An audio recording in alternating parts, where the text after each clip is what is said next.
Hello everybody, my name is Komon, and for those of you who may not be familiar with me, I am a Prince Cup player, not like a top 8 or like a champion or anything, but I am a top 32 participant at the very least, and today I'm going to be giving you my first impressions, my initial reactions of all of the new cards and balance changes coming in version 5.8. I've been trying my hardest not to look at leaks. I did see which characters are coming in this version, and I've been waiting to read what they actually do for about a month now, especially this guy that we've been waiting for about a year or two now. So I'm curious to see what they've cooked up. I'm gonna read all of the characters and the cards and everything one by one, give you my idea of how good I think they are, where I think they might be good, like what I would want to play them with, and just how interesting I think they are. Because I'm guessing one of them might enable a very interesting deck. It's not gonna be Heizou. It's gonna be another character, but you'll see. But I am gonna start with Heizou because we've been waiting on him for about like 2 years now, probably. So I'm very curious as to what they've been cooking up for all that time. Let's start off with Anemo, Catalyst, and Azuma. None of this matters. I'm lying to you. The Inazuma and the Anemo probably do matter. Inazuma Resonance is just like generically kind of good, just like being able to fix all your dice, guaranteed. Just a good effect. Anemo Resonance is very good. If he has any incentive to swirl whatsoever, Anemo Resonance is going to be really good. And obviously, just the Anemo element is just a good element to have. But that one was obvious. We all know what element he is. Anyway, 1 damage normal attack, standard, nothing special, whatever. His skill prepares 4 damage.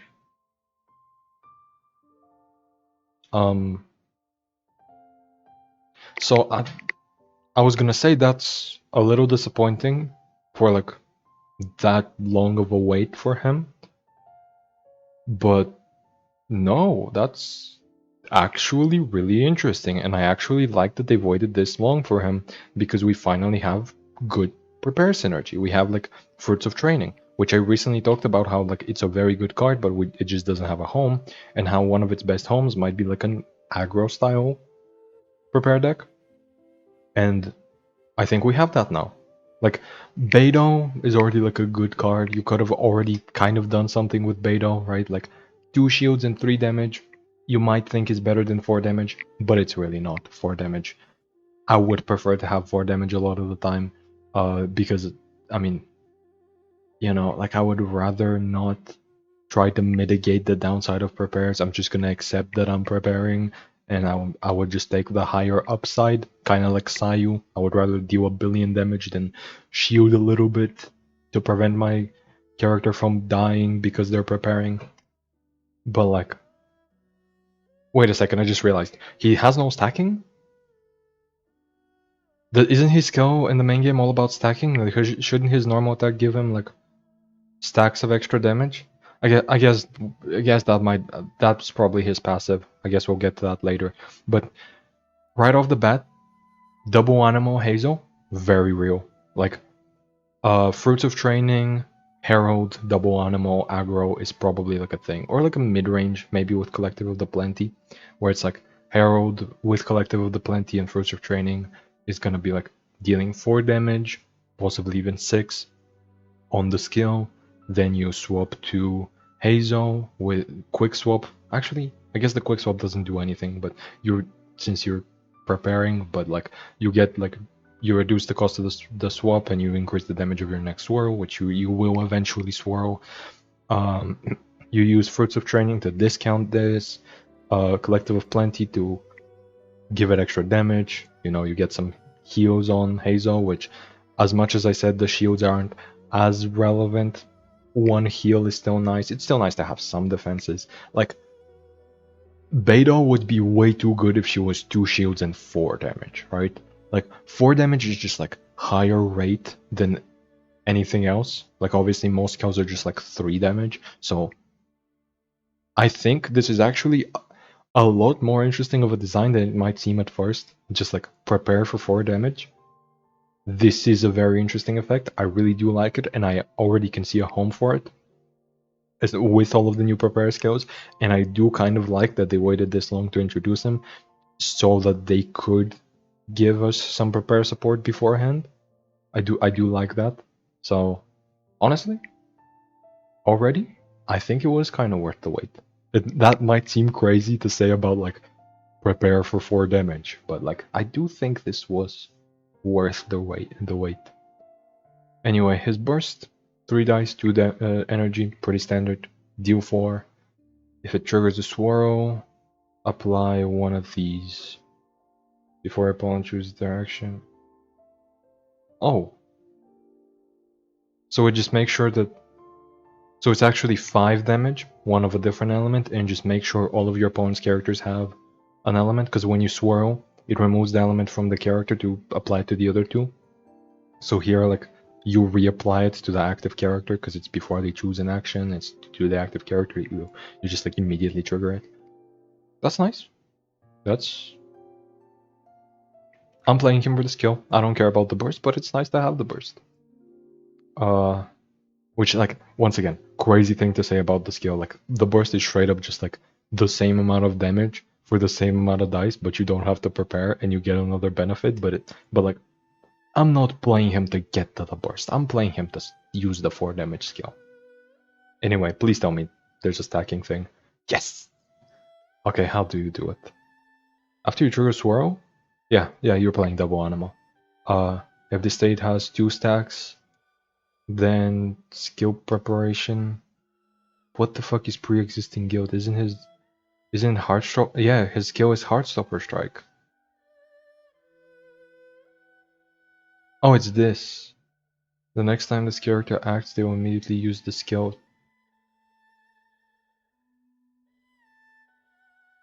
Oh.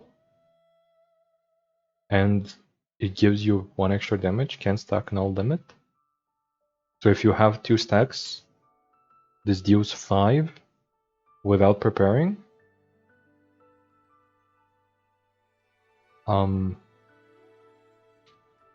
Yeah. Yeah. I like this. I like this a lot. I am definitely going to be playing double animal, prepare aggro or mid-range or something.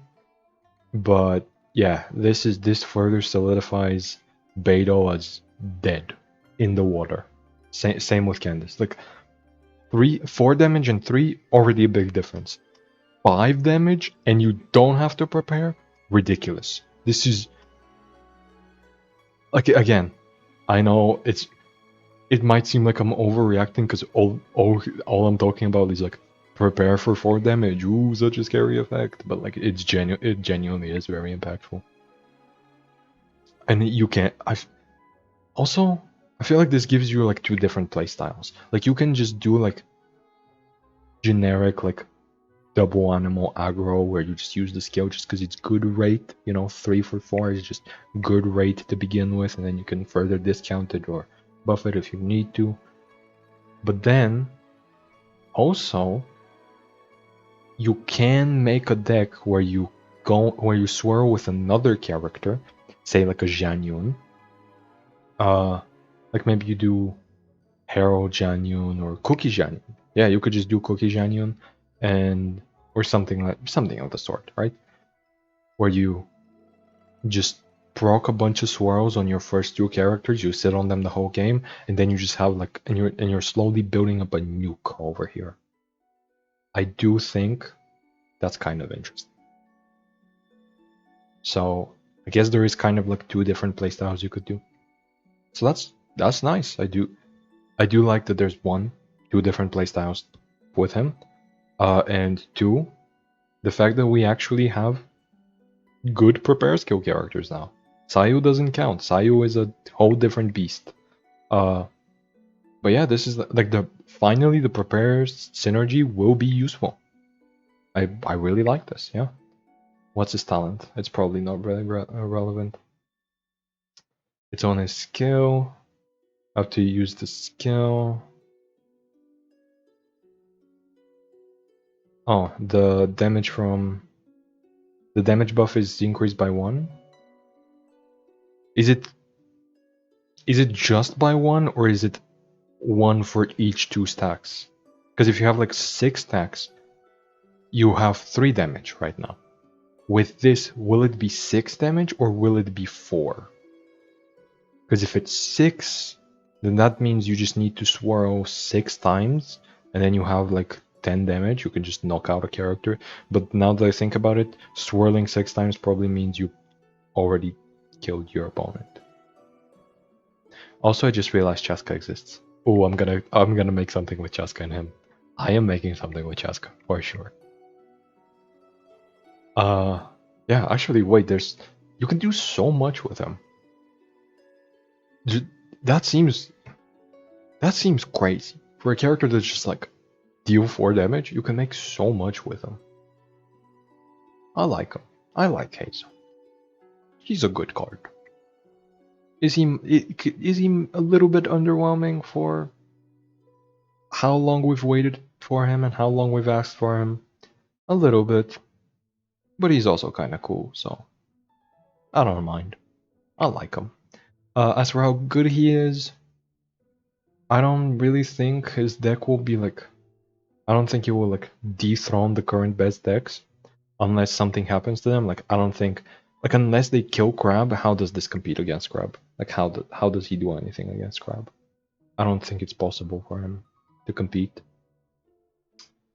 Or it 4 damage is more than 3. He might somehow get the necessary DPS to beat Crab. Maybe. But I'm not too sure. As for like the other decks, like the aggro decks, he can compete with them. He has like a similar damage output. They get a little crazier, but like there's probably more support in this patch that like gives you an incentive to use him over them. So, yeah, I mean, decent card. Probably not like very meta relevant right now, but he is fun. He is good. Let's get on to the next card that I am even more excited for. Big Chungus. Ooh, I love Big Chungus. Okay, so wait, 7 HP? Yes. Please tell me every time I play a food card he gets extra max HP. Please tell me. I need one of two things to happen.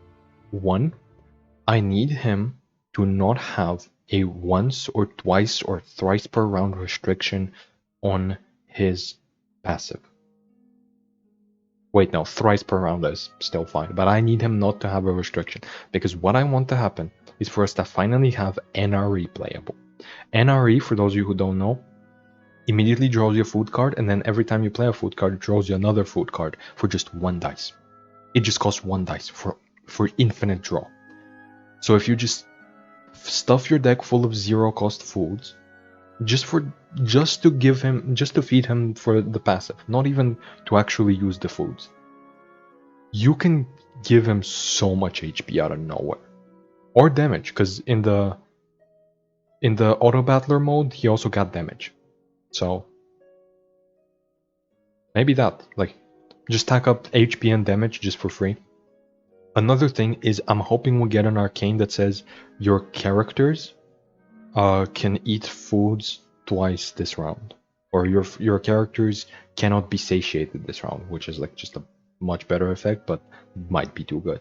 I hope he gets some sort of support that's not like the current foods, the current food package that we run in everything, where it's just like 2 Chef Mao, 2 Dunyarzad, another companion that you like, and like 6 foods. I hope it's not that. I hope we have an incentive to do like something more interesting. Anyway, Dendro, other weapon, monster, the standard stuff, 2 damage physical attack. I'm already disappointed. What do you mean 2 Dendro and draw a food card? Chef Mao already draws you foods. If you put like 8 or 10 foods in your deck, you're gonna be seeing foods. Like, way too many of them, honestly. You don't need extra draw. All this incentivizes you to do is like put less foods into your deck and run them with Chef Mao. Like, put like, all this is gonna do is like make a deck where you just use Yunkasaurus to like tutor out a food for like a combo deck or something. Where it's like you get like northern smoked chicken or minty meat rolls for like a Cloren deck, and that's it. And that's really boring. I don't like that's cool. That can be cool. I'm fine with that being like a thing. But it's like, why does he deal 2 Dendro? Serpent gets away with drawing any card and deals 3. Well, don't get me wrong. Drawing a specific card can be better than drawing any card. It can. However, foods are not on the level where we need to treat them with this much respect. Like, they're good, but I'm not willing to deal 1 less damage to draw one of them. I'm not. So this is already disappointing. I wish it was like just a generic 3 Dendro and all of the food support was in like a passive or something. Because this is already leaning in a direction that just supports the current way we play foods and like honestly might make us play less foods in our deck rather than making us play more, which I really don't like. But his burst already makes him a good character. Being able to deal 2 different elements, incredible. Like you can already just like make a Burgeon deck, right? But also you can make like uh an overload quicken deck or something where like you use a skill, you have like a Fischl or a Yai or something that where like you react with the Dendro, you deal some quicken damage, the summon deals some extra damage because of the quicken, apply some electron, and you burst to deal a bunch of overload damage, right? That's pretty cool, right? You can like the reason, one of the big reasons why Signora and Ajda are so good is because, and have seen play in so many various decks is because they have good defensive utility. Ajda just by being Geo has good defensive utility, and they have multiple elements, which having a lot of different, or I guess Ajda doesn't have multiple different elements, but he has the ability to gain them. But like when you have 2 different elements in your, just for when you can have 2 elements in 1 character slot. That is already good. Yunkasaurus will see play at some point just off of the fact that it has 2 different elements. That's all it really needs to do. And drawing a card is obviously really good. Like applying some Dendro, drawing a specific food that you really want. Like maybe you sing your heart out. Maybe there's a deck that just like runs. Maybe once we get another draw card or something, another draw food, we're gonna be able to play like 2 Chef Mao just to like play Sing Your Heart Out and whatever other draw food we have, and Yunkasaurus draws us that draw food. Maybe like this is a good effect. Don't get me wrong, but I am disappointed that it's not like full on food synergy. Anyway, what's the passive? Let's fucking go. Okay, you know what I said about the arcane? I love this. I love this. I love the cannot be satiated. Uh, actually, this is a very good way to balance it. If it's only on 1 character and not on all of them. Okay, I like this. I saw that twice per round. What did I say about not making it twice per round? Anyway, what does it do? Well, fed and strong, well fed. +1 damage, -1 damage, or max HP? What the fuck is the point of the -1 damage? Max HP is also... It has the same effect, except you can heal it up. This is a food card! What? Huh? We're gonna be running a bunch of healing because it's a food card. We have so many foods in our deck, right? So like, wouldn't it just be better to give us more max HP instead of damage reduction? Why is the damage reduction in here? Like, this makes it so it leans more towards defensive, where like 2 out of the 3 effects are defensive, but I really don't like that. I really wish it was just damage or health, because the damage reduction is straight up a worse version of health. And once again, twice per round. Why is it twice per round? You could have made it uncapped, and it still wouldn't be that good. Like all it would do is like No, you should cap it, but you should cap it at like 3 or 4, right? You just should, because like if it isn't capped, then yeah, you can play NRE, a zero cost food, and then you just like play every single zero cost food in your deck to give him like 6 damage buff, like 6 health or damage buffs, and then you like one shot somebody with a skill or something. I don't know what exactly it would enable, but like don't uncap it, but don't cap it at 2. Please. Why is it 2? Like all this does is give us an incentive to play like one more food, because we're already playing one, right? Like we're already playing Chef Mao with one food per round. All this is giving us, all this is incentivizing us to do is like play Sing Your Heart Out, draw 3 cards, discount or swaps, and then play an extra food on Yumkasaurus itself. Because like Sing Your Heart Out, satiates everybody, but because he can be satiated, you can just feed him one extra food or something, like a single target food. That's it. All it's gonna do is make it so that you can play one extra food on him. Cool. That's just like the optimal way to play him is just the same thing you were already doing, but you get to play one extra food. And because he starts with 7 HP, and this is capped to twice per round, to get him to the usual 10 that most characters do, that most characters are at, you're gonna need to wait 2 rounds at the very least. And you're gonna need to luck out on getting max HP every single time, just to have like a regular character. And like the damage buff would be cool if the damage wasn't already reduced on a skill. You are literally working extra, like you're already following the same game plan every other deck is following, or like a lot of other decks are following, of like Chef Mao plus foods once, but then you play an extra food to get what other characters get by default. Like, okay, cool, you played 2 foods, now you get to still have less HP than any other character, and you get to deal less damage than them, or the same amount of damage. Like, Whale, by the time you get to 10 HP, Whale can already be at more than 10, and Whale starts at less. By the time you get to like 15 HP, Whale can be at 25, or something like that. This is just like, don't get me wrong, once again, good card.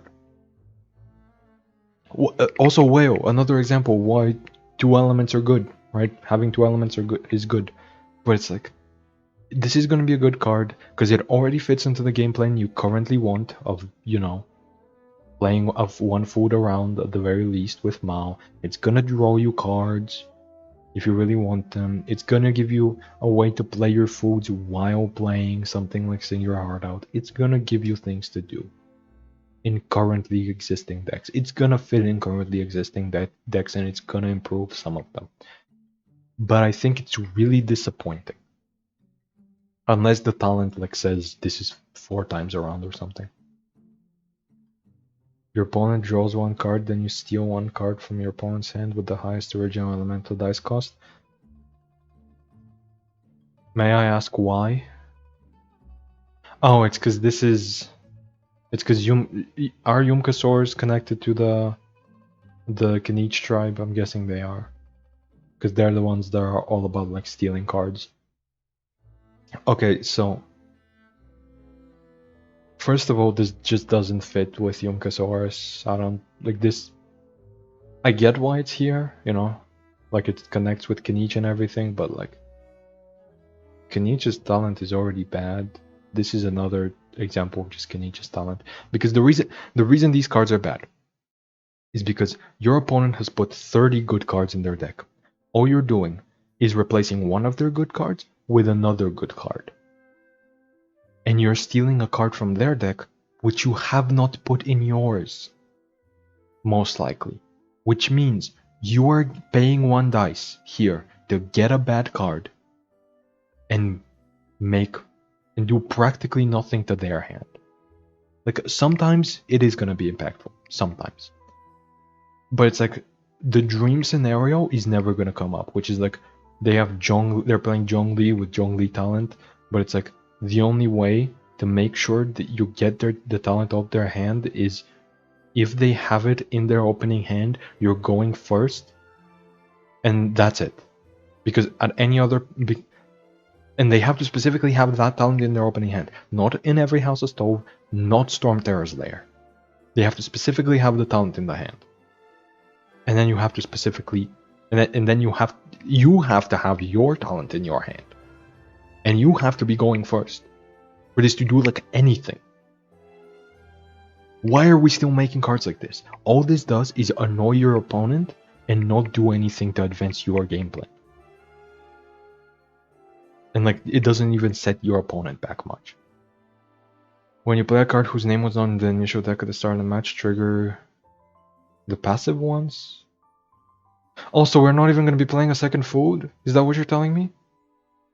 We're going to proc it once off of Chef Mao? We're going to proc it once to proc Chef Mao and then another time just off of this? Is that what you're telling me? I'm highly disappointed. Actually, wait. Are these separate? Like, can you proc this twice and this once? Can you do it? Can you proc the passive 3 times around this way? Because if so, I kinda like this. I don't like the first part of the text,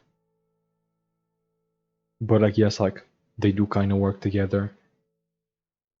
But yeah, I mean, if this is an extra trigger, if this is twice per round and this is a third time, then I guess it's a bit better. I don't know what you would play that both like steals cards and plays foods twice. I guess you might play Kniech. Yeah, this is Dendro and Pyro in one, but it's like this isn't replacing your Pyro character, because it's gonna take some time to get to the Pyro. And like, so it's either replacing Kniech or Emily. And like, you don't want to replace Emily in a burning deck really. And like, if you do have like Emily, then you already have the Pyro application, so this isn't that relevant. Yeah, I don't think this is a burning card at all. People are probably gonna try to fit it into burning with Kniech, where like you have both of the talents to steal a bunch of cards and you play Silence of the Canopy, and like that does make sense. I will give you that. I will probably be playing that at some point. But like, the best deck is probably gonna run this as the only Dendro or Pyro character, just to make use of both of the elements pretty well. It's probably gonna be like Hydro, Dendro, Electro probably. Or maybe even Cryo. I'm not so sure about Cryo, but it's probably like Hydro, Dendro, Electro, right? Like it's Mona. Who else? I can't think of an Electro character. I guess like Cookie. Cookie has like a good amount of Electro application. Or like Fischl. Or like Mona, Cookie, this guy.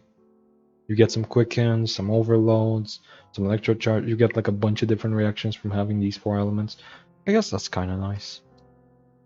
And then that might be a deck that might want to play like... No, they don't want to play the steal effect, but they do want to play like extra. Oh wait, Mavuika. Mavuika just triggers this by herself. Just by playing out the bike. Mavuika ramp? Is that a thing? Like the prepare skill that ramps you and draws you cards? You can like equip that for just 1 and trigger Yunkasaurus's talent, and then you're probably gonna play 1 or 2 foods. And like by the time you're done with Mavuika's prepare stuff, which is at the start of round 2, and you draw a bunch of cards, you're probably gonna have procced Yumkasaurus 6 times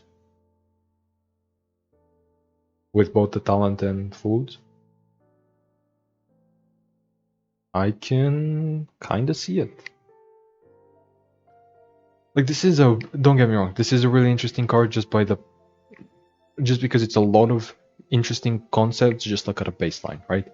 It has the Dendro, it has Draw, it has Pyro on top of that. It has food synergy, it has the fact that it cannot be satiated, it has card stealing and synergy with card stealing. It has a lot of ways you can approach it, and I do like that about the design of these cards, but I wish it was more food focused. I wish it was like giving you an incentive to like actually play a lot of foods instead of just playing one extra, probably. I don't know. I was really excited for this card. It's crazy to me that I'm more excited about Heizou than this card now. But it is still cool, don't get me wrong. Let's go to the one that I know nothing about because I haven't played the main game slash side game, whatever you want to call it, in about a year. I didn't even know she was from Liyue. I thought she was an Outland character, but I guess the name does make sense. I've only ever seen her visually. I don't know what she does. So I guess this is my first impression of even what her main game kit is supposed to do, I guess. This is gonna give me an idea of what that does. But Anemo, Catalyst, Liyue.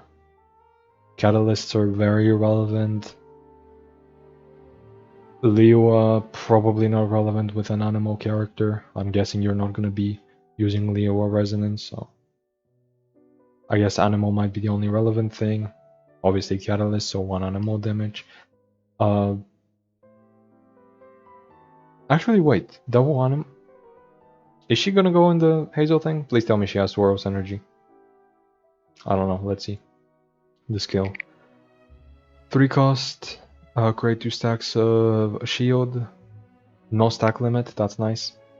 Gain 1 stack of efficient switch, which I'm guessing, yeah, just reduces the cost of the swap. And deal 1 Anemo. If this skill triggers Swirl, let's fucking go. Create 1 additional stack of the shield.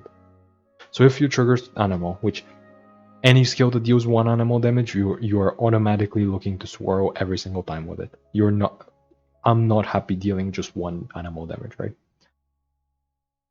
So if you do trigger Anemo, this is 2 dice actually, because it reduces the cost of the swap, so it's effectively 2 dice. 2 dice, 3 shield, 3 damage because of the swirl. If you have used Anemo Resonance, it's a free swap into her, free swap out of her, 2 extra damage on the swirl, you still get all of those shields. Yep, that's the best character so far. And that's the most interesting one, honestly. So the Heizou deck will be mid-range, and it will be because of her. Heizou is just there along for the ride. You will be using Collective of Plenty, you will be using Herald, just because, you know, Collective of Plenty is just like a good mid-range card. Like just damage bonus on all of your characters, and healing is just a good effect. And like you have a bunch of prepare skills, you know, with Heizou and with Herald, and Collective of, and like Fruits of Training can be a nice buff to both of them. And this does finally give us an incentive to use the food that heals whenever you prepare skills. Like we finally have kind of like a prepare mid-range deck, like a relatively real one. But you are mostly playing it because Lanyan is ridiculous. It's 3 shields for essentially 2 dice and 1 damage, so it's 4 value for 2 dice. That's even better.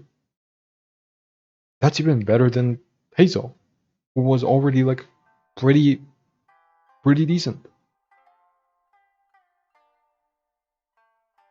Am I crazy? I mean, she seems like the star of the show. I should not have been excited for the other two. She's already like the last patch where I was like really excited for Mavoika, and then I ended up being more excited about Chaska in the end, who I knew nothing about. Lanyan is the same, where I'm like, oh shit, it's Heizou. Oh wait, she's the cooler Heizou. Well, no, she does a completely different thing, but it's like I can already envision so many uses for her. Obviously, double animal with Heizou, mid-range, prepare skills. I mentioned that. But then there's also like Cookie Jianyun. She can replace Jianyun. All Jianyun really gives you over her is like a second proc of animal for just 1 skill. But like honestly, I would take 3 shields over that. I would. Then there's also like, I can't think of anything else, but there are other things for sure. I just can't think of them right now. Honestly, Citlali with her, that's just way too many shields. Wait a second. How does Crab consume this? Please don't tell me Crab consumes every point of this one by one. If you get the 3 shields from her skill, please don't tell me Crab converts that into 6. Please tell me it actually, wait, is this 2 separate instances? It creates 2 stacks and then it creates 1 more stack? Please tell me Crab just consumes all 3 shields at once to give himself 2 shields. Please tell me this isn't just gonna end up buffing Crab. Please don't tell me it's gonna end up into like Sitlali, into like a thing where you're looking to like a Sitlali skill, quick swap to Lanyan to swirl, and like get way too many fucking shields for Crab. Actually, how much shields is that? That's 1 from Sitlali, another 1 from Sitlali because of the reaction giving her an extra Night Soul point, and then another. Yeah, she gets 1 Night Soul point, 1 shield, 1 extra, so it's 3 shields, and then 3 from this. That's 6 total, which is 12 for Crab. That's a 22 HP, 22 effective HP Crab on the end of round 1. Please don't tell me that's how it works with Crab. Please. Or please tell me they nerfed Crab, at the very least. The burst, 3 damage, 2 shields. Boring, but pretty good. I don't know what's up with them designing like bursts like this recently, where it's like Chaska draws a card, and when you swap, draws extra cards, and then she can discard, deal damage, blah blah blah blah blah, and then her burst is just like deal a little bit of damage, draw some cards. Like it's they've been designing bursts very straightforward and skills to be like more interesting, which actually I prefer. I prefer that the thing we can use immediately and the thing that is less conditional has like the more interesting effect. The bursts oftentimes do have like a bigger effect because this is obviously 3 animal, 2 shields. That's just like better value than the skill is. But like actually with her it's arguable. With her I would actually argue the skill, if you swirl, is better than the burst. But like it's not like the burst is bad, you know. The burst is very good, and you will oftentimes get to it just because of how much you want to use her skill. So, yeah, nice character. Then we have her equipment, which uses we have to use the skill. If she's on the field and your character is using normal attack once per round, you get a shield. So, Hoyoverse, look at me in the eyes right now. I know I don't have a face cam. I know I'm just like a talking Lynette PNG. Look at me in the eyes. Why are we buffing Crab? Why are we buffing Crab? Like, even if Crab does consume all 3 points of the shield just to get 2, this is just every round you just get extra shields from this. This is not reasonable. But also I like that it's on a normal attack. Because like Crab doesn't really want a normal attack that much, honestly. And neither does Sitlali or Lanyan. All of them are like have like kind of bad normal attacks. Same with like Heizou. Like you don't want a normal attack on Heizou really, so I don't know what the point of this is. You also don't want a normal attack on like Cookie or something. Who is this for? I'm guessing there is somebody that I'm just not thinking about. Yeah, I can't think of anybody. Yeah, I genuinely don't know. So I mean, it's nice. It's 1 extra shield at no additional cost, just every round. Except there is a big cost because you want a normal attack, and normal attacks are bad. I don't know. I guess is this? Could this be good for Chlorant? No way, right? No shot. Yeah, no way. I don't know. I think her talent is a bit underwhelming, but I do really like her skill. So, yeah. Great character. Honestly, the best one so far. The one I'm most interested in, the one I'm most excited by. And the one I will probably be playing the most, just because she is so generically useful. Yeah, solid character. 10 out of 10. Can't complain. If anybody's gonna shake up the meta, it's her. Actually, no, she's not gonna shake up the meta. The meta's gonna be the exact same. Crab is still at the top. What am I talking about?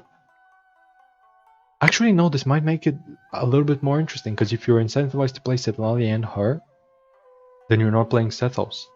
So you're gonna have to pick between playing the Sethos version to beat other crabs, or to play this version to play the most, to get even more shields. You're now actually gonna have to choose between playing for the mirror and playing for other matchups. That's cool. That's cool. You know what, Lanyan? Even though you may be crab support, you're not the worst crab support I've ever seen. I'm actually okay with you supporting crab, as long as they nerf crab, which I don't think they will. Anyway, off to the action cards, which... So I have to give a disclaimer. I think it's about this artifact. There is 2 cards that use the same artwork that have different costs, different names, and different effects.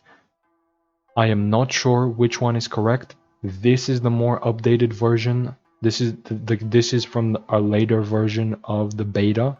This is from version 4, the other one's from version 1. So I'm guessing this one is correct. We will be looking at the more recent cards and then going back to any that we've missed. But I'm pretty sure this will be the final version of the card. 0 cost. After you trigger burning, the opponent's current active character will receive +1 damage the next time they take damage once per round. This is really bad. This is really bad. The only reason to really use this is for War Princess. Just like so you have more artifacts that you want to override, but like you already had enough. Like you have Heart, Gamblers, Golden Troop. I guess that's about it actually in burning decks. So I mean this is gonna see play. Don't get me wrong. I think this is gonna see play just for War Princess purposes. Like you get like 1 extra damage and then you override it for War Princess. That's good enough. Like this is gonna enable probably some easier FTKs in burning, but it's not like they were struggling for damage. Who cares? Like this is a card that's gonna see play, but not too much play, and it's not interesting enough for me to talk about. I don't remember what the first version of this is, but I'm gonna look at it anyway. I'm gonna rate that one just in case that is the one that ends up being the right one. But this one is really underwhelming and I don't like it. Moving on immediately from that. Calligraphy Tavern, 2 cost, support card, location. When played, randomly create 1 origami flying squirrel, pop-up paper frog, or origami hamster. Add it to your hand. When you declare the end of your round, randomly trigger one of your Simulanka summons and phase effects. What the fuck are you talking about? What is a Simulanka summon?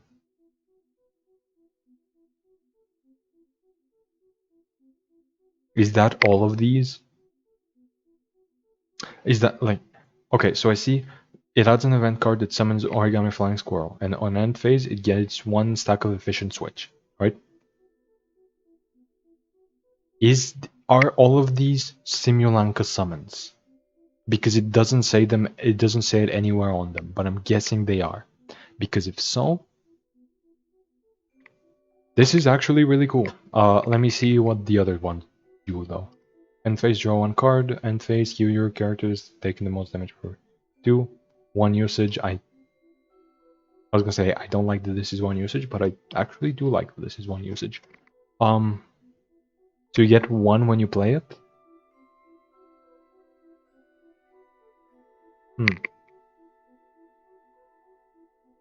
Is there a way? I'm hoping there's ways to gain more, because like it has 3 usages to immediately like trigger the effect of 1 Simulanka summon, and they don't have, and the summons themselves don't have enough usages. So like these are good. I really like them. Like I really like that we get like cheaper swaps and card draw over and over again. I'm so down to put 2 of these in my deck and like do a bunch of these summons with that one card that says like after a certain amount of summons leave the field, your next like weapon or artifact costs 2 less or something like that. The 0 cost support card. Do you know what I'm talking about? I can't think of the name of the card, but it's like it's one of the like one of the maidens from Yaimiko Shrine thing. It's the one from the World Quest. What was it? Something cleansing, where like you had to cleanse the big like electric pit lake thing near the shrine. I think you know the one with the kitsune mask. That one. I want to play this with that one because you're just gonna be going through all of these summons like it's nothing. You're just gonna be eating through summons, and like she's probably gonna fully be stacked up by like round 2 or 3 maybe. And by that point, I don't know how much you care about reducing the cost of stuff, but it's like as far as I remember, she specifically reduces the cost. It's not like Timaeus or Wagner where it's like if it costs less than the amount of stacks it has, she specifically reduces cost instead, which means you can probably play her with Gilded to reduce the cost of Gilded to 1 so it can give you extra dice and card draw, which you already want to do since you're clearly playing a card for a card draw. So, or she could, because these are created cards, that she could reduce the cost of the Mellow Sword, right? After you like go through a certain amount of summons, you proc her, she she makes it so your next weapon is discounted by 2, and you play the Mellow Sword, which by that point will probably have at the very least 4 stacks. 2 from these summons and 2 from somewhere else. I actually really like that. This is a really neat card, and I'm gonna be playing it quite a bit. Hell yeah. Then we have Constellation Metropole. Holy shit, extra constellations, no way. When played, create 1 toy guard and add it to your hand. Oh, so we just have like a bunch of extra summons? We have a bunch of extra cards that give us summons? That's actually really cool. If after your character uses an elemental skill, spend 1 fewer elemental die the next time toy guard is played. After your character uses the burst, the next toy guard you play gains +1 to its number of effects and just deal 1 physical. But it's to the number of effects, so it's usages, right? Oh, but it cannot stack. Oh, I was gonna be like, what if we just spam a bunch of skills and a bunch of bursts and we make like the biggest toy guard ever? Like actually the first one doesn't matter because you only reduce its cost by 1. That doesn't matter. But the extra usages could have been like kind of cool. But no, I'm actually kind of happy just playing it for just 0, right? Paying 2 for the location, doing a skill, and then playing this for 0 just for some extra physical damage. It's not the end of the world, and it plays into the Mellow Sword summon thing that I was talking about. Once again, a card that I like it a lot less than this because this not only gives you variance, like it can give you a bunch of different effects, but they're all good. They all do different things. They all achieve different things, but you can make them work together in like a mid-rangey combo-y kind of deck. Like, actually no, and these are just generically good effects, and just write about anything that's not aggro, honestly. So like, I do prefer this one, especially because it immediately triggers the effects of these instead of like giving me extra usages. But this is still nice. This is still nice. Then we have Forest Blessing. When played and after your character triggers an elemental reaction, randomly create 1 of these and add it to your hand. Okay, so this having limited usages on the trigger makes sense now. So you play. This is another support card. Wait, it's a companion. Are these? No, these are locations. But this is a companion, so you can play it with Dunyarzad. We actually have a reason to play Dunyarzad Tabi now.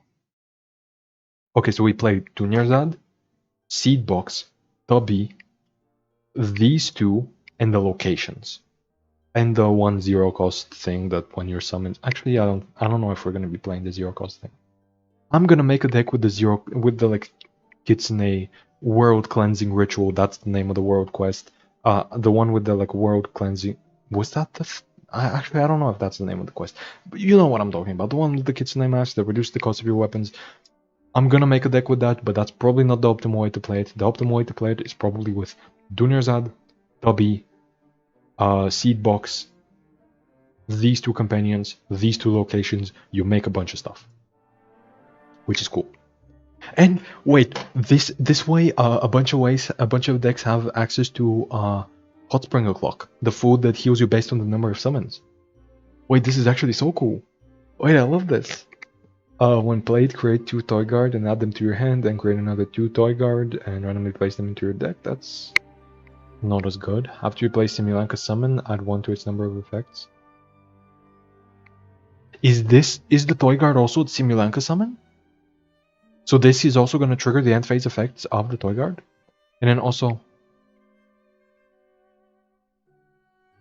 this is the next time you play it. Okay, so you get a bunch of Toy Guards, you do some skills, you do some bursts, and then you play out one of them.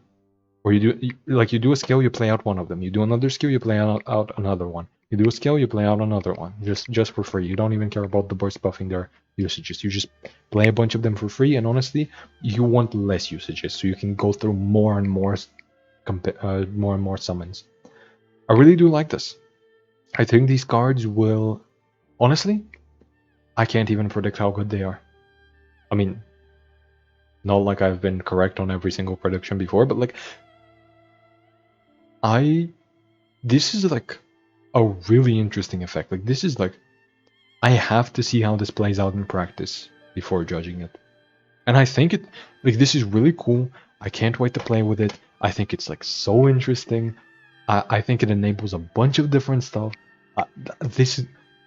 I don't care about the character cards. I just need more of this. This is where it's at. But yeah, honestly, if any of them is gonna be like the best, it's the Calligraphy Tavern.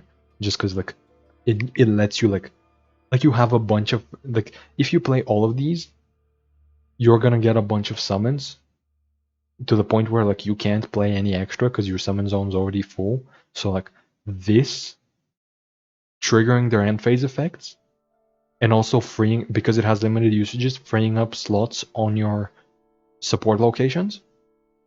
That's cool. This is probably the best one. If any of them see play, it's this one. I'm not sure if all of them will see play at once, but at the very least, the calligraphy thing, the calligraphy tavern will see play, and then probably like Gift of the Goddess of Prophecy, or yeah, that one. That probably this one. Yeah, just because. Wait, yeah, that's probably gonna be the most played combo, because this makes it so you get a bunch of Toy Guards, get extra usages on them, and then this will immediately proc them multiple times, so you just get a bunch of extra free damage.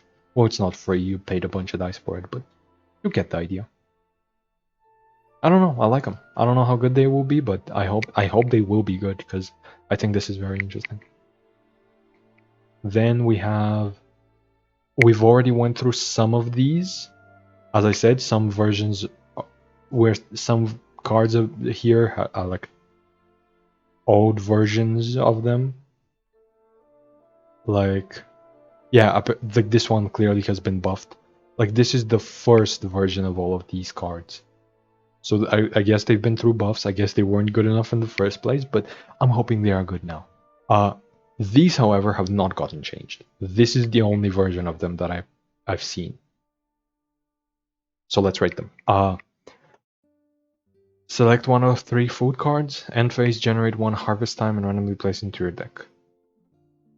What's a harvest time? Oh, that's this card. So it infinitely shuffles itself in. It gives you a food card and then shuffles itself in. So this is good with nothing. I was gonna say with Yumka Swords, but no, that's bad. This is actually a fine way to fuel the Mellow Sword, because a lot of Mellow Sword decks only really run like Serene plus like 1 more card to get to like at the very least 4 stacks and sometimes 8. But it's like, if you just have like infinite foods, Like you can just play like a mid-range deck with Mellow Sword just in there, and like run basically no foods in your main deck except for like maybe soup, and then just run 2 of these and just like constantly play them out and get extra foods. It is gonna cost you a bunch of extra dice over the course of the game, but I mean, do you really care? You're playing Mellow Sword. It's not like you're doing the most efficient thing you can be. But yeah, I really I like Harvest Time. I think it's useless right now. Even with the Mellow Sword thing I mentioned, like it doesn't work with Yumkasor with Yumkasors because you want to use its skill to draw cards, to draw foods. So you're gonna have a bunch of foods already in your deck. You might play like one of these for like late game insurance to get like extra stacks later, or you might even play 2 of them for late game insurance. But you're definitely gonna play them alongside a bunch of extra foods, and I'm not so sure that you're gonna need late game insurance, or that you're gonna want late game insurance. I don't think that like random generation decks really want this. They could, but I'm not sure if they do. I'm not very high on this card, but I do like it. Like, I don't think it's going to be good, but I am going to be playing it. Then we have Awesome Bro, which is already a fantastic name. Draw a technique card, fuck off. The next time you play a technique card, generate 1 Omni Element. Oh, okay, it costs 1. I was going to be like, okay, if it costs 0, this is like the best card in the game. I don't like this. This is bad. Don't stop printing cards like this. Please don't. Please, no more Hoyoverse, please no more. And you might be thinking to yourself, why would you not want this? This seems harmless. This is ridiculous actually. All this is gonna enable is stupid combos. You're just gonna be playing like like when they release a technique, a main deck technique that's like really good, like really good, really impactful. You're just gonna be running 2 of that and 2 of this, and you're just gonna be consistently finding it. Like this immediately pays for itself. Like this can enable like roar, right? You draw extra techniques, you play out extra techniques. It's pretty good, right? But what it's actually gonna enable is probably a degenerate combo at some point. This card is basically the reason why they can never print a good main deck technique, like a very impactful main deck technique. Because if they do, like Roar is different. Roar you just want to like play out and you want to deal with like a bunch of other cards, but it's like they can never print out a technique where you just like actually want to use the technique a bunch of times. Like Tatankasaurus is already like kind of pushing it. Because like as soon as we get good discounts on actually playing out the Tatankasaurus, 2 of this, 2 Tatankasaurus, does that not sound ridiculous? Like you just run 2 of this, 2 Tatankasaurus, this draws you the Tatankasaurus, it pays back for itself, and if you have some sort of like cost reduction for the Tatankasaurus, you reduce it, and then you have just like 1 more normal attack than your opponent.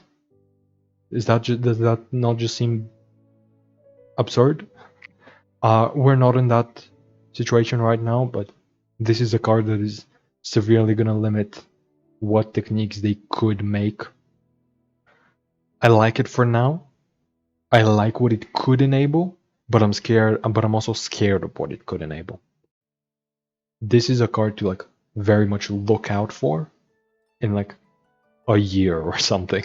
I don't know if it's gonna be very relevant right now, but like it's gonna be at some point later. It might be like one of the best cards in the game. As for right now, don't really care about it. Then we have. There we go. This is another example. Calligraphy Tavern was also buffed apparently. This is what I was talking about. This is the first version of it.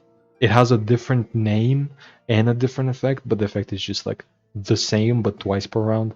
And they realized that that's like a really bad effect, so they made it like 0 cost. Honestly, they could have made it. I was gonna say they could have made it 0 for 2 extra damage, but no, 0 for 1 extra damage is good enough. But yeah, I'm guessing this is just the same card, but they buffed it, so I'm gonna ignore this. But then this card has not received any changes. 0 cost. Once again, scary. We know how artifacts are with board princess. After the character to which this is attached, use skill. Both sides active characters gain 1 stack of Bond of Life once per round. Arlecchino, obviously, is the first thing that jumps at me. Because Arlecchino wants both herself and the opponent to have Bond of Life. Sijuan is another one. You can. What's her name? The Electro one. Why am I forgetting her name? Clorinde. Clorinde is another character. Sijuan Clorinde is back on the menu. Because what Sijuan previously allowed you to do is after you consume your Bond of Life with your skill, she's gonna heal you up for 1 because you cleared your Bond of Life. You're gonna get 1 extra max HP from Sijuan, but because you're still in your skill, you are gonna try to heal up that 1 extra max HP, but instead it's gonna transform into Bond of Life, which with this is gonna be an extra point of Bond of Life, and then you normal attack to get the 4 points and you skill again. And obviously you're applying Bond of Life to your opponents in the meantime, which could be relevant against, I guess if there's ever like a heal heavy deck, like if Stole is ever relevant again, this plus Arlecchino could kind of be scary, or like this, or like you definitely could run this in like mirrors. Like you could just like you could run a version of the deck that has Sijuan plus this. This is, I don't know how useful this would be in like the Chlorine deck. You would have to replace your Millilith, so I guess it's not that good, but it's like this is definitely good for Sijuan decks for sure. Also, one thing to note, this enables non-catalysts to get max HP from Sijuan now. Because previously, you were running that 1 catalyst that like gives you extra damage and extra dice. And so like you needed like to have like 2 catalysts alongside Sijuan. Now you can play like Furina, give Furina Bond of Life, and then like clear it and get some extra max HP on her. So this is interesting, but I'm waiting for the like 2 cost version. I don't think there should be a 3 cost version, but there should at the very least be like 1 or 2 cost version. That's like twice per round. And the second we get like the twice per round version, then we can talk. I think this is literally just limited by the like once per round. I would pay more dice to get this more times. Obviously. That's usually how effects work. But like there's a lot of effects in this game where it's like I'm not really willing to pay more, even if you give me more. I'm okay with this much as is, right? This is one of those effects where I want to pay more to get like multiple extra procs. Like I'm okay to pay 3 to get 3 Bond of Life around for like Arlecchino. Like the 0 cost version works with Sijuan as well, but like Arlecchino and Clorinde are really looking forward to a 2 or 3 cost version of this. Right now, I don't know how much they would play this. And like obviously right now you could run like a what is an Arlecchino deck that like stacks up really quick. I guess you could do like a Mavoica Arlecchino, where like Mavoica deals like 1 extra pyro damage, so you get through your stacks pretty quickly. It's like relatively aggressive. You get like an extra stack of Bond of Life, so you can go even faster. Like Mavoica Arlecchino could possibly be a real thing with this, but not really. I think like a deck like that is probably hoping for like a 1 or 2 cost version to get even more procs, to get going even faster. This really interesting effect. I really like it, especially also in decks that don't heal at all. If there's like a heal heavy meta, as I said, like a stall thing, you could run this in decks that don't heal like at all. Decks that like focus on shielding or something, like Crab. You could run this in Crab, I guess. You shouldn't, but you could. And once again, you would prefer to have a higher cost version of this. This is one of those artifacts that is much worse at a lower cost. Are there any more cards? No, there's balance changes. Okay. So that's it for the cards. Balance change time. I was just talking about Arlecchino. Look at her roll. Anyway, Citlali. Talent costs 2. That does nothing. Uh, most Citlali decks already didn't care much about her talent. The ones that do are willing to pay 2 for it just because it's so impactful there. Oftentimes you don't even really care about it. Or like you might put it as a one-off just because it's nice to have. But it's like now the decks that just run it as a one-off just to have it will stop running it, and that's about it. It doesn't really change much. They should have changed like something about like actual Citlali and all her talent. Arlecchino. Her talent costs 1. Okay. That's fair. I've always complained that her talent is like 2 costs do nothing. Because it's like you can already stack her Bond of Life quickly, and like you can get damage reduction from other sources. Like, and like oftentimes it feels awkward to play. Like, I guess you could play this skill and then normal attack, but it's like, is that really gonna be your whole round? At 1, you could kind of convince me to make like a raid boss or like, right? Like give her a weapon, a 3-cost artifact like a Millilith, and give her this. You could convince me. But once again, I'm waiting on the Bond of Life talent to have like the Bond of Life artifact to have like a 2 or 3-cost version, because that would be much better with this. Then we have Mavuika. Why the fuck did they increase the cost of the skill? Do they just want her dead? Okay, so the ramp version of her dead. The only reason you ever really should consider the ramp version currently is because like you still have 3 dice left over, so you can still set up something with 2 dice left over. What are you gonna do? Just a single Timaeus? Fuck off. No, you can't even Liben anymore. This is no. So like the ramp version, bad. The swap version, really bad. Now you're paying a total of 5 dice for 2 swaps. And I guess it is 2 technique usages, right? And it is quick swaps, it is fixing dice, but like, who's paying 5 dice for 2 swaps? And then the damage version is even worse. Previously, it was only slightly above rate. Only very slightly, because you pay 2 for the talent, or 2 for the skill, 3 to equip it, and then 2 extra to deal 8 damage total. That is 7 dice for 8 damage. The base rate of damage in this game is 3 for 3, right? It's 3 cost on the skill for 3 damage, and usually there's some sort of upside. So it's the damage in the game at a vanilla, at a baseline, is 1-to-1. They have nerfed her, so her skill is 1-to-1. You have no incentive, and like you have to use the skill first, dealing no damage, and then you get the damage. Like you can't even do it immediately. You have to prepare in advance. You have, I mean, I guess it doesn't cost 8 pyro. It costs 2 pyro and then 6 of anything you want. Actually, no, now it costs 3 pyro. So it costs 3 pyro and then 6 of anything you want. But it's like, I'm not paying 8 for 8. You could kind of convince me with like Atea and Soros crackers and stuff like that, but it's like even right now you could do it and it still wasn't really all that efficient. You could still do better stuff. I get why they're doing it. It's to make her passive not as oppressive, Like her passive right now just is doing silly stuff, where it just enables a bunch of aggro decks to just do their stuff for free. Or like it has like a minimal requirement. You pay 2, you swap for 1, and then you have 6 more dice to work with, where you just normal attack twice and you just get the effect twice. At the very least, you could do more stuff. You could do techniques. You could do Kachina, which I'm seeing is next. It's crazy that they had to nerf her twice.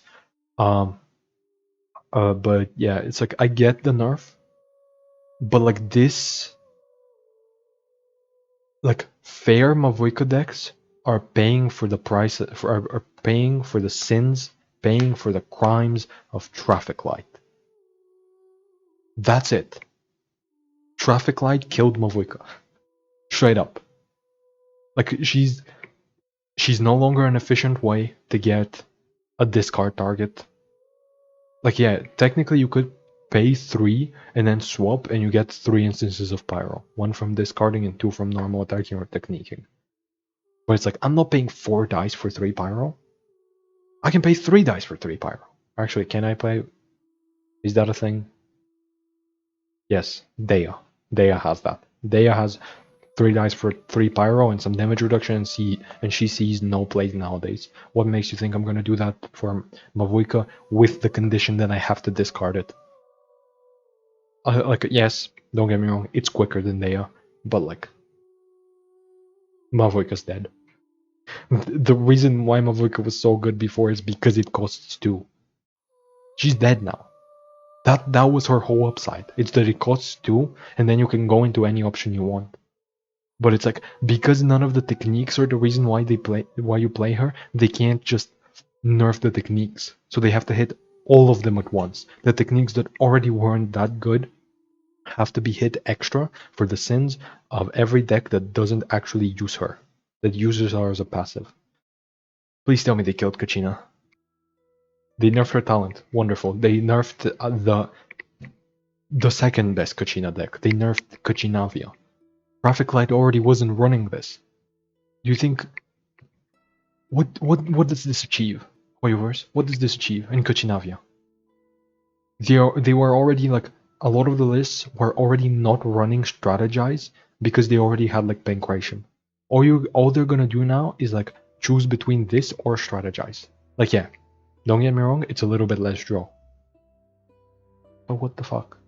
Actually, no, I think they run in every house stall. So yeah, I guess this is a requirement. Yeah, I guess kind of. But like, you already hit them in with Mavuika. And like, Kachinavi already wasn't like the best Kachina deck, right? Why would you hit it extra? And why hit this? Why does her technique still deal 3 damage for 1? You pay 2 and then 2 extra to deal 6 damage? Just to be clear, she pays 4 dice for 6 damage. Mavuika pays 8 for 8. How does that seem fair to you? Does that seem like a fair trade-off? No, it does not. Please nerf her damage. They're soon gonna realize that all Kachina's gonna do is go back to like the Linny version of Kachinavia, and it's still gonna be good. And that's it. That's all that's gonna happen to her. She's just gonna go back to the old version and still do the same exact things. Because one extra card is not really doing as much as one extra card conditionally after you get her passive and use her technique is nowhere near as good as they think it is. So yeah, I don't know. These are some very questionable balance decisions. Like, the only one here where I'm like, okay, I can kind of get behind this is like Arlecchino, and it doesn't really do much. Kniech. Why are we nerfing the skill? The whole reason why you play Kniech, the whole reason why he's so good, is the grapple. Nerf the grapple. If the grapple were to deal 2 damage, then he would be reasonable. Like, Traffic Light would be reasonable as long as Kachina deals 2 on her technique and Kniech deals 2 on his grapple. You don't even have to kill Mavuika to make Traffic Light reasonable. You just have to hit the like appropriate. You just have to like hit these 2 appropriately. I don't know. Like, what are we scared of? What other Mavuika decks are we scared of? Kachinavia? That still exists. The Linny version is like about as good. Well, it's worse in what the current version's trying to do, but it's better in other areas. So like, Kachinavia is a deck that's still gonna keep existing. So what are we hitting? Whale? Mavuika Whale? Is that what we're hitting? Burning? Burning pretty much only exists because Kniech deals so much on his grapple. Why are we... Like, what is this achieving? All he's gonna do is like lose 2, maybe 3 damage over the course of the game. A character that can already deal like weight like 20 damage over the course of the game, in a way. Um, I mean, I guess these two changes together make it so you can't FTK anymore in burning or something, but like, I don't care. What? The FTKs do nothing to good decks. The good decks are just willing to sacrifice one of their characters. Oftentimes, one of the characters is just there to like set up a thing. Like even Traffic Light is willing to give up one of their characters at the very least. Like, I don't care about FTKs. Why are we not? All this does is like remove the one conditionally good part of the deck. The one where it's like, if you high roll, you could FTK. Now you can't. But now, if you high roll, your opponent is still dead on the same round. Like, if you high roll throughout the course of the game, your opponent is still dead at approximately the same time. Yes, they did make it a lot less consistent. Yes, they did in a way kill Traffic. I do think they killed Traffic Light. I do think the like 3-cost Mavuika skill and the Kniech dealing one less damage, that is very impactful. But it's like this doesn't really do much to like burning, right? Because they still kill you at about the same rate. They just don't like FTK you quite as consistently or commonly. What the fuck are we? She is paying for the crimes of Mavuika and Kniech. Her talent was already bad. Her talent was already situational. Okay, let's picture a world where you play Burning with her talent. You set up Mavuika's skill. You set up Kniech's skill. Then you go on Emily. You pay 3 for the skill. You pay 1 for the talent. You normal attack. Cool, you dealt like... And then you can normal attack again to use the summon again. And cool, you've dealt like a considerable amount of damage, you know, like more than 10 damage. Like around 10 to 15. And you've gotten Kniech 2 grapples. That's pretty good, right? Now think about what if you just like didn't do any of that? What if you just stayed on Kniech and did the burning on him? And then you realize quickly that, oh, it deals about the same amount of damage. Without needing the talent. What are we doing here? Like, yeah, like there's other way. What's the point of this? Emily talent was already like conditionally about as good as the rest of her of the deck. It's like, if you draw her talent and are able to set up the perfect scenario for it, it is slightly better than playing the normal line. Very slightly. That is like the most situational thing I've ever heard in my life. Why are we nerfing it? It's already not good for like actual Emily focus decks. Because it already shoots out just the burst. Like if you have your burst on the field, it shoots out the burst instead of the 2 damage skill. It doesn't shoot out both of them. It just shoots out the one you want to hit less. What is the point of this? Emily is only really good because Kniech and Mavuika are already good on their own and you want to sit on them the whole game and she's a passive. The second you kill the active characters, the passive is useless too. All you're doing here is making the mediocre enabler of the good deck worse after you've already killed the deck. What are you going to be playing with Emily talent? If it's not going to be Mavuika Kniech, what is it going to be? Lini Nahida? Is that where you're playing the talent? No, you're not. No, you're not. This is just a bad change. The talent could cost 0 and I still wouldn't play it. Oh no, that's a lie. I would play it at 0. But it's like, the talent could give me extra damage on my normal attacks, for 1, and I still wouldn't play it. Is that also a lie? No, that is a lie. But it's like, the talent could be better than it already is, and there would still be many situations where I would rather just play the current Kniech line. All this does is make sure that the deck that they just killed is even more dead. They just want to make sure that you don't go on Emily instead of Kniech now. But you have no reason to. Like, what? You're already not gonna be playing the deck because Mavuika costs 3, and you're just not willing to pay that in an aggro deck to get 2 extra damage. This is the worst change I've ever seen in my life. Like, this is as questionable as like the Kave nerf, where it's like, oh no, he can FTK. Guess what? We've been able to FTK with like, if you Mona skill and then you skill on him, you can FTK if your deck is full of garbage. Guess what? We've been able to FTK with Mona since the beginning of the game without filling our decks with garbage, and they never nerfed that. It's the same with Kave, where people are like panicking, like, oh no, Emily's so good. Look at this burning deck, and then they don't realize that Emily is fully carried by Kanich and Mavoika. Like, this is just panic from the player base, probably. Like, her talent isn't even good.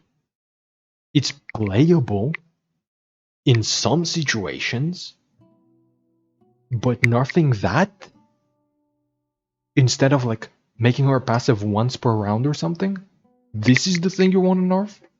Ridiculous. Frost Operative, one extra her burst deals more damage and she has 1 extra health. You're still not playing her. Cool.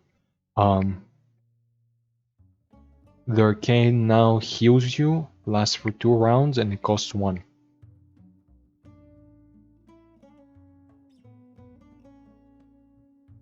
Where are you playing this?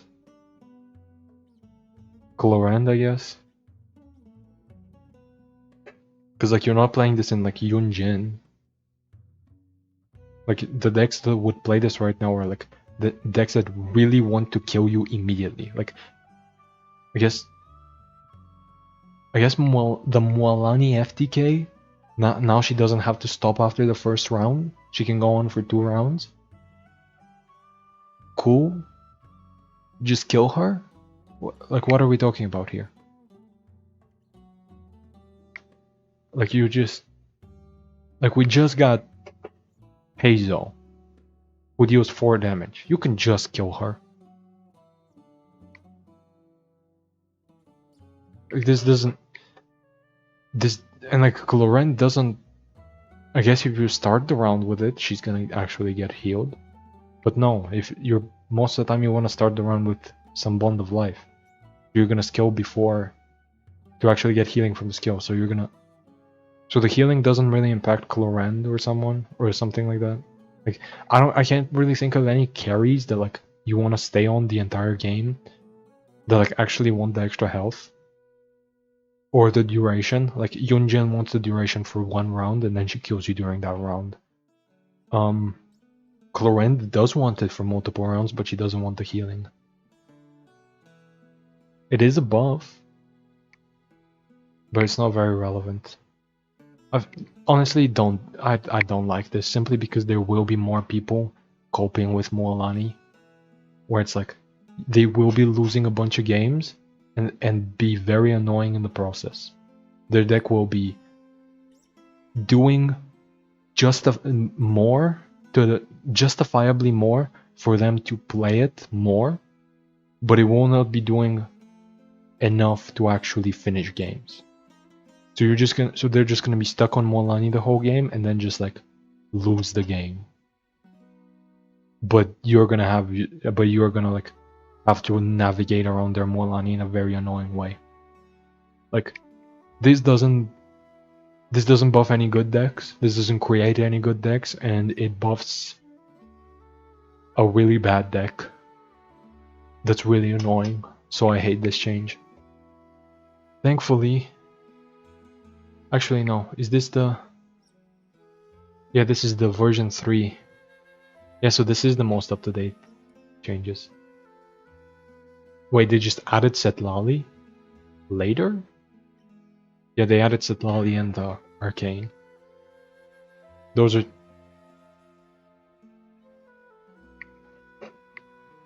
some of the worst balance changes I've seen in the history of the game. Right as I was thinking they were getting good at it. It's like, oh no, not the meta tyrant, Traffic Light. This is already the second best deck. Why aren't we hitting Crab? They just gave us a shield character when the best deck is all about shields. If Lanyan works well for Crab, all you're gonna be seeing is Crab. Because all of the other decks that were currently being played that couldn't realistically catch up to Crab's health. Sometimes they could, right? Sometimes they luck out and they catch up to Crab and they kill it. Now, they've nerfed the damage of all of those decks, but they have not nerfed Crab. Is Crab enough of like a meta tyrant to like actually ruin everything?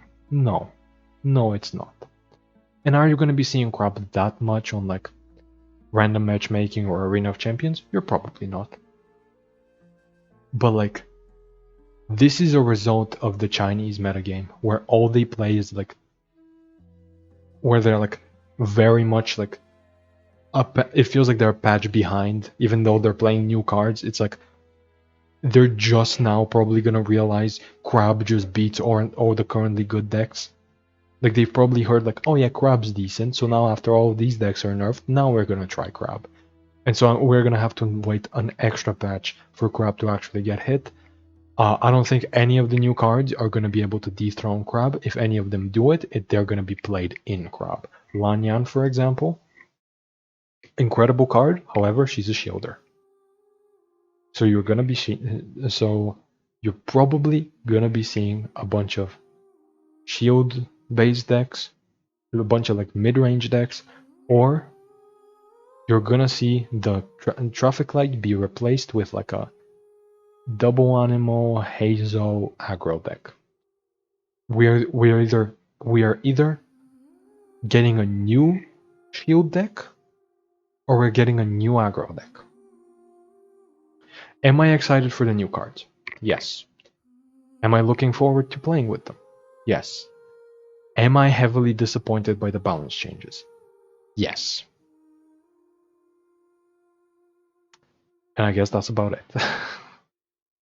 I don't like this is such a cool patch. There's so many cool things here. But it's like, what is a one physical damage summon gonna do against Crab? This is 1 damage out of the 30 shields. I hate that like we're not gonna see a real shakeup in the metagame. If you were to watch a tournament, all you're gonna see is like people you're not gonna see these cards. Because it's like as soon as people start playing them, they'll realize like, wait, they're spending this much dice on dealing like 1 damage or on having like a 1 damage summon. Cool, I'm gonna get 3 billion shields in the meantime. Or like, you know what? If I check out the next patch, if I check out whatever tournament is going on in China, I bet you they will not even be playing Crab. I bet you they'll be playing Whale instead. I don't know. I don't know. I bet you next patch we're gonna be seeing Whale nerfs instead of Crab. I mean, it's not the end of the world, but it doesn't feel good. It doesn't. I don't know. I don't. I'm very much doom posting right now. I should probably stop, but it's like Heizou, such a cool card. Lanyan, such a cool card. Yunkasaurus, such a cool card. Even though it's disappointed me in some ways. All of the new like support cards, really cool. But all we're getting is a slightly gimped traffic light. Where it's like, people are still gonna be playing it.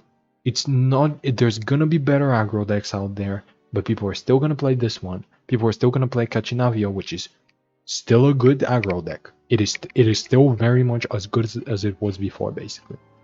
They're just gonna swap to the Lineage version. People are still gonna be playing Crab. People are still gonna be playing a lot of the same decks. If anything, we might like revert back to Zhongli, right? It's like I doubt any of these new cards will make a big difference, and if they do, it will not be in a very interesting way. Lanyan will probably be slotted into like a reaction heavy, like a swirl reaction heavy mid range deck, akin to like Cookie Janyon, which I guess we haven't seen in a while, but it's not really like new territory. We're gonna be seeing Heizou in like aggro decks probably, which we're just replacing one aggro deck with another. It's like yeah, Mavoika can eat your dealing less damage, but guess what? Heizou's dealing 4 for 3 dice, at the very least. I don't know what the point of this patch is. I like all the new cards, I'm gonna be playing the new cards, and guess what? It doesn't matter in random matchmaking. Crab isn't gonna be that big of an issue. But it is annoying that it wasn't nerfed. I don't know. Hopefully I'm wrong.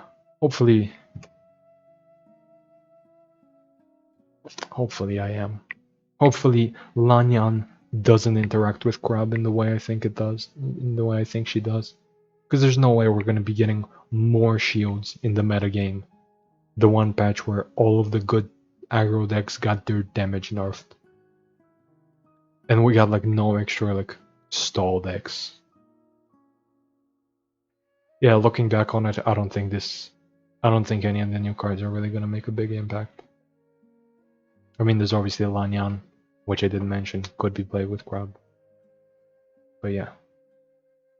I guess that's about it. Let's hope for the best.